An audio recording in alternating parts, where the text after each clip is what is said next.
कराते चले कि मध्य प्रदेश शासन के उप मुख्यमंत्री राजेंद्र शुक्ला जी ने अपने उद्बोधन में कहा कि ऐतिहासिक महत्व के दिन जो जिस तरह से प्रस्ताव के माध्यम से अपने सदन में चर्चा कराने का प्रस्ताव प्रस्तुत किया है, शायद मध्य प्रदेश के विधानसभा में पहली बार इस ऐतिहासिक दिन को इस प्रकार से हम सब लोग याद कर रहे हैं। हम सब जानते हैं कि 1950 में संविधान लागू होने के बाद से लेकर प्रथम जो आम चुनाव हुआ 1952 में, तब तक मध्य प्रदेश में विंध्य प्रदेश भी था, मध्य भारत भी था, भोपाल विधानसभा भी था, बरार भी था जो आज विदर्भ माना जाता है। महाकौशल और छत्तीसगढ़ ये मिलकर एक राज्य था जिसकी राजधानी नागपुर हुआ करती थी। मध्य भारत की राजधानी ग्वालियर हुआ करती थी, भोपाल की राजधानी भोपाल थी और विंध्य की राजधानी रीवा हुआ करती थी। जब राज्यों का पुनर्गठन हुआ तो हमारा मध्य प्रदेश 1 नवंबर को अस्तित्व में आया। 17 दिसंबर से 17 जनवरी तक पहले विधानसभा चली। आगे आपको सुनाते हैं कि उप मुख्यमंत्री मध्य प्रदेश शासन राजेंद्र शुक्ला ने क्या कहा। बने रहिए जानवी एक्सप्रेस न्यूज के साथ। मैं आपको इस बात के लिए बहुत बधाई देता हूं कि इस ऐतिहासिक महत्व के दिन को जिस तरीके से प्रस्ताव के माध्यम से आपने सदन के ध्यान में लाने का और इस पे चर्चा कराने का जो प्रस्ताव प्रस्तुत किया है, शायद मध्य प्रदेश की विधानसभा में पहली बार इस ऐतिहासिक दिन को इस प्रकार से हम सारे लोग याद कर रहे हैं। हम सब जानते हैं कि 1950 में संविधान लागू होने के बाद से लेके प्रथम जो आम चुनाव हुए 1952 में, तब तक मध्य प्रदेश में विंध्य प्रदेश भी था, मध्य भारत भी था, भोपाल विधानसभा भी थी और सेंट्रल प्रोविंसेस एंड बरार जो आज विदर्भ माना जाता है, महाकौशल और छत्तीसगढ़ ये मिला के एक राज्य था। इसकी राजधानी नागपुर हुआ करती थी। मध्य भारत की राजधानी ग्वालियर होती थी जिसमें इंदौर और मालवा और ग्वालियर क्षेत्र, भोपाल की राजधानी भोपाल थी और विंध्य प्रदेश की राजधानी रीवा हुआ करती थी।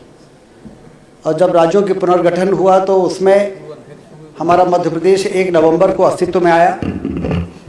17 दिसंबर से 17 जनवरी तक पहली विधानसभा चली और लोकतांत्रिक परंपराओं, मान्यताएं और जनता की आकांक्षाओं की प्रति संकल्प इस मध्य प्रदेश के ऐतिहासिक विधानसभा में, जो पहले कुशाभाई ठाकरे हॉल जिसको आज कहते हैं, पहले मिंटो हॉल कहा जाता था, वहाँ पर 1 महीने इसकी स्थापना हुई। और तब से मध्य प्रदेश के लोकतांत्रिक जो परंपराएं हैं, विधानसभा का संचालन है, वो उदाहरण के रूप में सारे देश में देखा जाता था।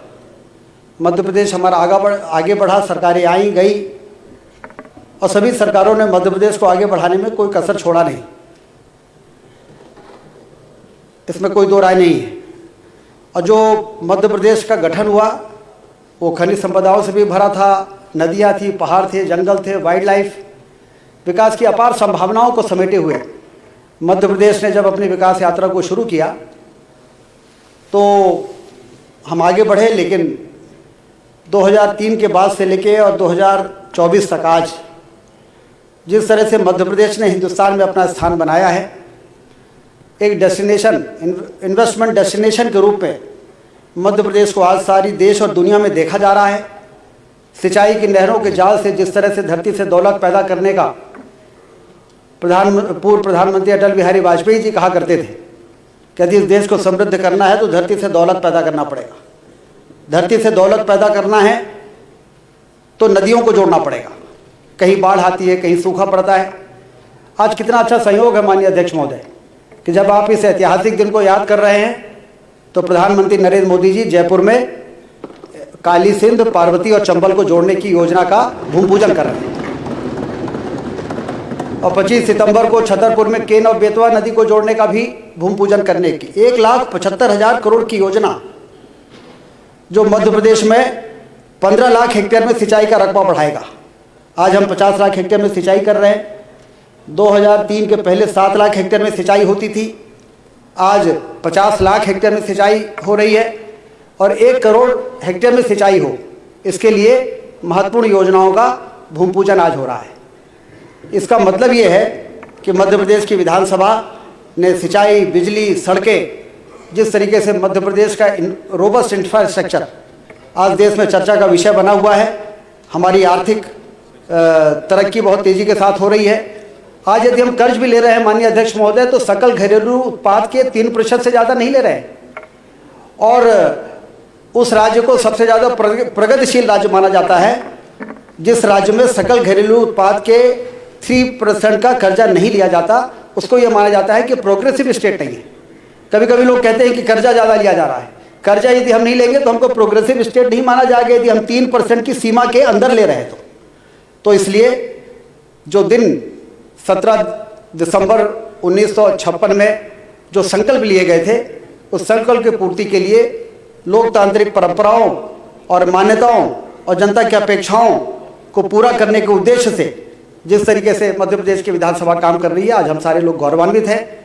हमारे पूर्वजों ने, महान नेताओं ने जिस लक्ष्य और जिस उद्देश्य, जिस ऊंचाई पर मध्य प्रदेश को पहुंचाने के लिए ये आज के दिन मध्य प्रदेश की विधानसभा की शुरुआत की थी, हम सबको गर्व है कि हम सब उस लक्ष्य को प्राप्त करने के लिए मजबूती के साथ आगे बढ़ रहे हैं। आज के इस मध्य प्रदेश की विधानसभा के इस ऐतिहासिक महत्व के अवसर पर मैं आपको और सभी सदस्यों को बहुत बहुत बधाई और शुभकामनाएं देता हूं। धन्यवाद।